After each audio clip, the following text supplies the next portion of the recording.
Saludamos a esta hora en la FM al doctor Jorge Enrique Robledo, senador de la República por el Polo Democrático. Doctor Robledo, gracias por acompañarnos. Muy buenos días. Muy buenos días, Luis Carlos. Muchas gracias por su llamada. Un saludo. Gracias por darnos algunos minutos. Usted en las últimas horas publicó una carta dirigida al Consejo Gremial, a los gremios nacionales, a las centrales obreras, en la que propone liderar una unidad de criterios para sacar a flote la economía en tiempos de la pandemia. En detalle, ¿cómo es esta propuesta y en qué está inspirada, doctor Robledo? Sí, Luis Carlos, muchísimas gracias pues por su llamada. Un saludo a sus oyentes. A ver, la carta se apoya en una entrevista que se publicó en la revista Semana, la semana anterior, pues, o la que está circulando, y bueno, entrevista que por lo demás hizo usted, Luis Carlos, Sí, señor. al destacado industrial Jimmy Mayer. Él es un industrial veterano con una trayectoria grande, muy exitosa, donde a mi juicio hace una digamos, fija uno de los puntos de vista más importantes de los últimos años. Resumiendo, él señala que la economía nacional está operando muy por debajo de su potencialidad, que Colombia tiene recursos naturales y sociales, pues, de sociedad, de calidad de la gente, que nos permitirían estar muchísimo mejor de cómo estamos. Yo comparto esa idea y eso se puede demostrar de muchas maneras. En segundo término, él señala que esto tiene una explicación de fondo, y es que en Colombia ningún gobierno ha tomado determinaciones ciertas y serias como han tomado en otros países. Él se apoya, por ejemplo, en la experiencia de Corea, que han tomado otras determinaciones que han, digamos, impulsado esos países hacia el desarrollo, particularmente industrializándolos, generando tasas de crecimiento de la economía del orden del 6% y este tipo de cosas. Señala que en Colombia ha predominado desde hace muchos años, además, un dogmatismo que no defiende de verdad los intereses, digamos, de la creación de riqueza en Colombia, que se somete a puntos de vista definidos por otros países y que no son convenientes para Colombia, que nos tienen en una situación tremendamente complicada, cosa que los hechos ahora con esta pandemia del coronavirus pues están confirmando. Vamos a sufrir mucho más que otros países porque tenemos una economía enclenque, subdesarrollada, llena de desempleados, de informales, etc. Y entonces propone trabajar en ese sentido, sí, trabajarlo con las centrales obreras. Él insiste mucho en la importancia en que aquí lo que debía haber es algún tipo de acuerdo entre los trabajadores y los empresarios, o sea, entre el país todo al final, para generar cambios en el modelo económico que aprendan de la experiencia de los países que han tenido éxitos e impulsemos a Colombia por la vía del desarrollo. Yo ese punto de vista lo comparto, pues desde hace muchos años lo estoy planteando. A mí me alegra mucho haber leído esa entrevista. Entonces le envié una carta, digamos, a todas las organizaciones gremiales de Colombia, de empresarios, de campesinos, de trabajadores, etcétera, diciéndoles, hombre, trabajemos un pacto nacional con a partir de esa entrevista. Ese es un buen punto de partida, Claro, inspira positivamente. Esa es la carta que les envié. Y dentro de lo que usted piensa, inspirado también en esta conversación, ¿qué es lo que puede estar ahí? Lo primero que debería hacerse en este nuevo orden nacional económico. Yo diría que el primer punto del acuerdo debe partir de reconocer que como estamos haciendo las cosas, no vamos para ningún Pereira, como se decía la otra vez. Él, por ejemplo, enfatiza que fue un error. Yo creo que es cierto haber puesto prácticamente todos los huevos en el canasto del petróleo y de la minería. Esa es una cosa que está demostrada. Él insiste en una cosa que sabía: ningún país del mundo, pues del corte de Colombia, otra cosa pueden ser los Emiratos Árabes, puede desarrollarse si centra todos sus esfuerzos en la economía minera, petrolera, productora de materias primas. Yo creo que ese es un punto. Ahí hay dos puntos de acuerdo. Uno, que no lo estamos haciendo bien, y dos, que no lo estamos haciendo bien en buena medida porque en vez de trabajar en creación de valor, en agregarle valor a materias primas nacionales y extranjeras, se le apuesta a la lotería petrolera o a la lotería minera. Ese ya sería, digamos, un inicio grande. También sirve, a mi juicio, de punto de vista, que entendamos que ningún gobierno, digamos, ha definido la estrategia correcta, así que reconocerlo como una realidad. Otro criterio es, bueno, vamos a cambiar las cosas pues en el sentido correcto. Parte del problema que tenemos aquí es que aquí llevamos toda una vida con quienes han gobernado a Colombia metiendo el cuento de que es que vamos muy bien y que esto está muy bien y que vamos muy bien y que no, que 60% de desempleados e informales, eso no es ningún problema, que démosles unos subsidios y que con eso ahí van pasando. O sea, aquí la política económica y social ha sido la de la mediocridad, la de no hacer lo que han hecho los países que han tenido éxito. Entonces, como eso, la idea, por ejemplo, de que si los trabajadores ganan un poco más, ¿cierto? Sí, o sea, tienen unas condiciones de vida y de trabajo mejores, pues ese también es un estímulo al desarrollo empresarial, porque hay más capacidad de compra. Son todas cosas del ABC de la historia, Luis Carlos, de los países que han tenido éxito. Ahí hay muchísimo terreno para Señor trabajar senador, sobre experiencias comprobadas en otras partes.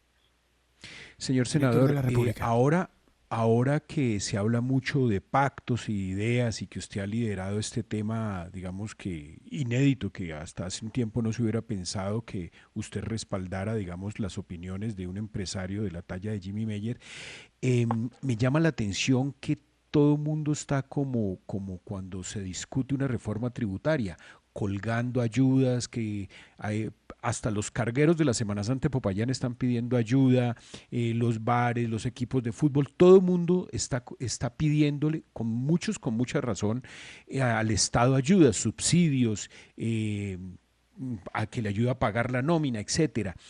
Pero ¿cómo se hace eso en un país que recauda poco, que las últimas reformas tributarias pues simplemente se les cambiaron los pilares y no van a rendir el fruto que estaban planeados?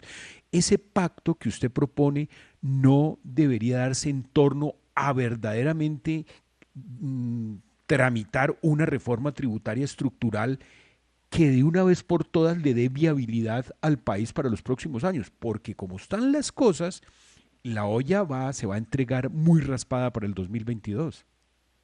A ver, sobre eso hago esta reflexión. O sea, en Colombia somos muy buenos todos discutiendo sobre cómo distribuir la riqueza. Distribuir la riqueza tiene que ver con salarios, tiene que ver con impuestos, tiene que ver con si el Estado ofrece o no salud y educación. Y ese es un debate importantísimo en cualquier economía del mundo. Pero Jimmy Mayer pone el acento en una cosa que es previa a cómo distribuir la riqueza. Yo estoy de acuerdo, yo he opinado sobre tributos y sin una escala tributaria adecuada un país tampoco se puede desarrollar. No le saco el cuerpo a eso, pero él pone un énfasis donde yo también lo pongo, es que nadie puede distribuir la riqueza que primero no se haya creado. Entonces aquí el primer problema que tiene Colombia es que creamos muy poca riqueza. Yo les doy una cifra que es bien fácil de visualizar. El producto por persona de los colombianos al año es de unos $6.000, en números redondos. Estados Unidos está en $60.000. ¿Sí? Entonces, si usted parte de esa base, pues es más o menos fácil entender que no importa lo que se haga, lo digo con toda franqueza, en esta crisis, pues los recursos del Estado colombiano para respaldarla van a ser insuficientes, porque estamos en el subdesarrollo. Es como cuando a una persona adinerada se le enferma un hijo, bueno, ese es un problema y lo atiende. Pero cuando a una persona pobre se le enferma un hijo, pues el problema fácilmente se va a volver una tragedia y un drama porque su capacidad, digamos, de base es demasiado recortada. Entonces, sí, hablemos de todas las cosas de distribución, pero primero hablemos de cómo vamos a hacer para crear más riqueza. Yo les doy a ustedes un dato.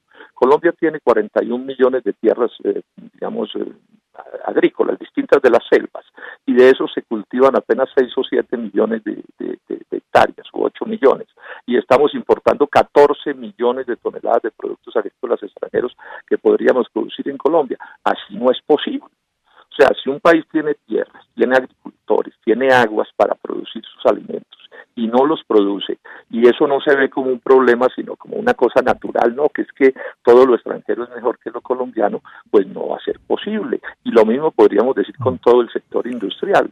Si el país no respalda su industria, ¿sí?, haciendo esfuerzos por proveernos de la propia producción nacional, no vamos a ser capaces de desarrollarnos. Ese es el debate que plantea de fondo Mayer, y es lo que hicieron. Él cita a Corea. Entonces, por ejemplo, Corea era en 1950 más atrasado que Colombia, y hoy Corea se ha metido en el mundo de los países desarrollados, ¿Y eso por qué? Porque tomaron las decisiones correctas que había que tomar para que eso sucediera, que es lo que nunca se ha hecho en Colombia.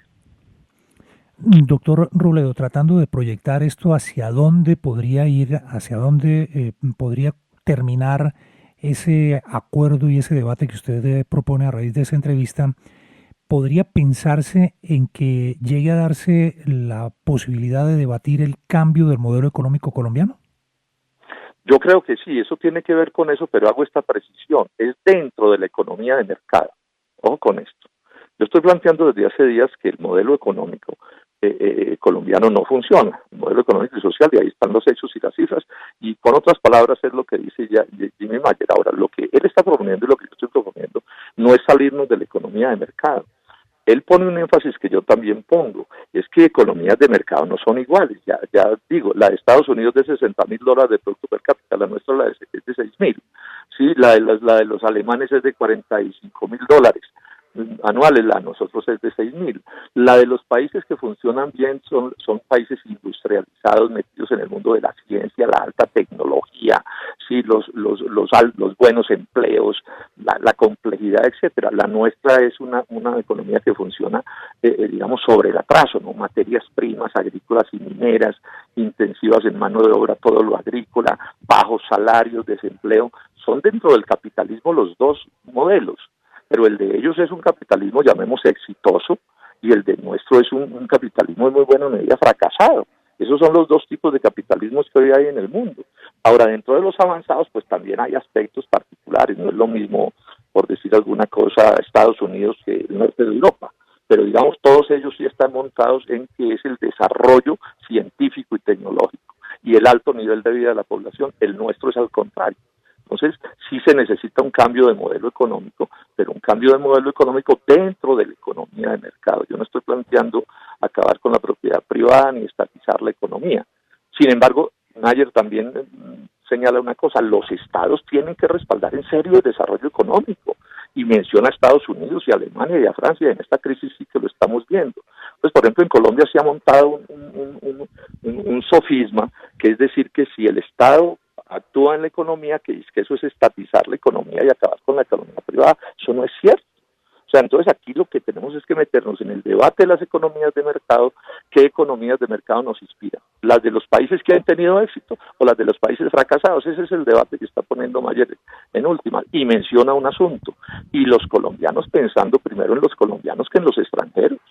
O sea, relacionémonos con todo el mundo, por supuesto que sí, pero nosotros no podemos relacionarnos con el mundo, Luis Carlos, haciéndole caso a cualquier cosa que nos diga un mister, entonces que dice que esa es la octava maravilla del mundo, y resulta que eso puede ser contrario al interés nacional. Lo enfatiza Mayer en su entrevista, usted lo tituló muy bien en ese sentido. Entonces aquí hay que entrarle al debate aprovechando la crisis del coronavirus. Bueno, ¿qué tipo de mundo es el que vamos a montar? ¿Un mundo en el que unos ganan y los demás perdemos, o un mundo en el que todos vamos de una u otra manera, digamos, en los beneficios del desarrollo? Todo ese es el debate que hay que hacer, pero repito, es en el modelo de la economía de mercado, dándole gran importancia a la economía empresarial.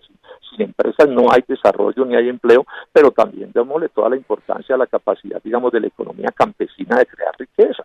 En un país donde las tierras están subutilizadas, si un campesino la pone a producir, eso ya es una ganancia inmensa, porque eso también le suma a la creación de riqueza. Y entonces de lo que se trata es de ese pacto. O sea, un pacto que sea un pacto de gana-gana. Ganan los empresarios, ganan los campesinos, ganan los indígenas, ganan los trabajadores. Él es enfático en señalar que tienen que ganar los trabajadores.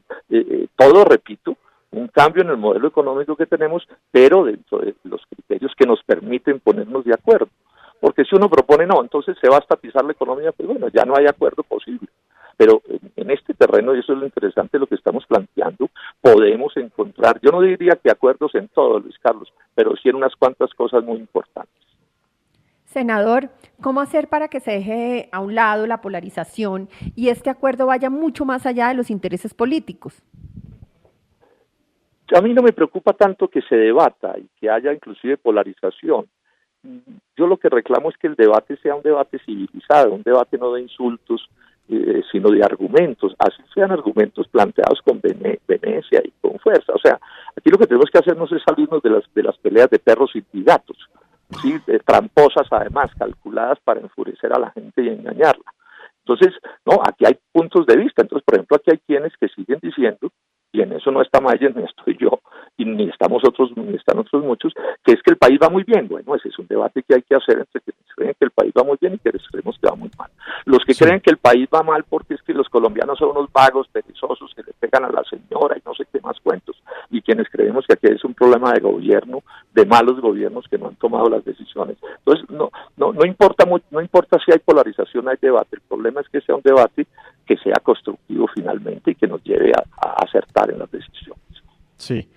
Senador, es que me llama mucho la atención lo que usted dice sobre Estados Unidos, y el señor Mayer lo recalca muy bien en la entrevista y dice que la idea o el camino a tomar de Colombia debería ser como en Estados Unidos, America First, Colombia First. Y usted pues acá ha dicho muy bien que hay que pensar en lo nacional y darle prioridad a lo nacional, y que es más importante lo que se produce en Colombia. El señor Mayer también dice que hay que dejar de pensar en tanto TLC y darle prioridad a la producción nacional.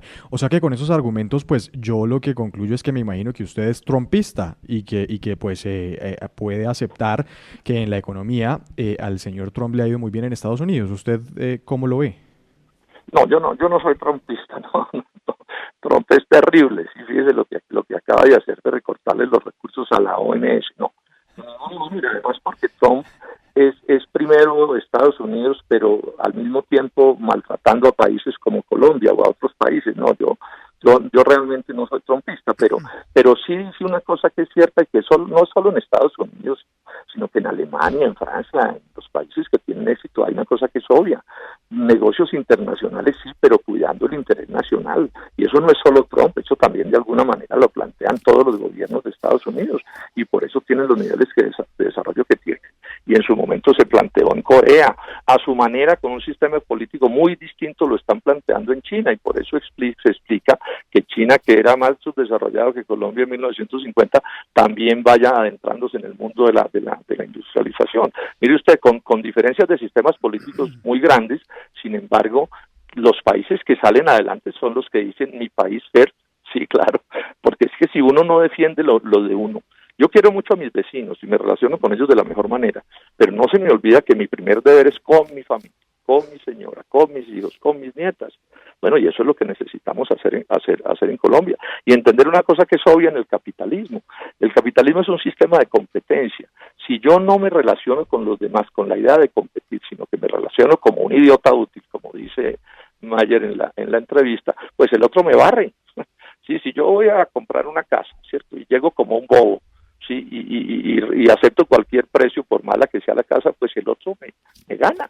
No, yo lo que tengo que hacer es un negocio en donde él gane y yo también gane y a todos nos vaya bien. Eso es lo que está planteando Jimmy Mayer, y es lo que yo creo que tenemos que hacer, y eso es de la voluntad de los gobiernos. O sea, que entendamos que sin un mínimo de nacionalismo, no aislacionista, pero sin un mínimo de nacionalismo, uno no puede construir un país como nadie puede construir una empresa ni una familia si no la quiere y la defiende y la estima y se la juega por ella y lucha por ella pensando en ella. Y eso le sirve al conjunto del país e inclusive le sirve a las otras empresas. Muy interesante esta discusión que recién empieza a plantearse y que es muy necesaria también en estos momentos. Doctor Jorge Enrique Robledo, senador de la República por el Polo Democrático, gracias por regalarnos unos minutos de su tiempo, es usted muy gentil. A ustedes, Luis Carlos, mil gracias y un saludo a sus oyentes.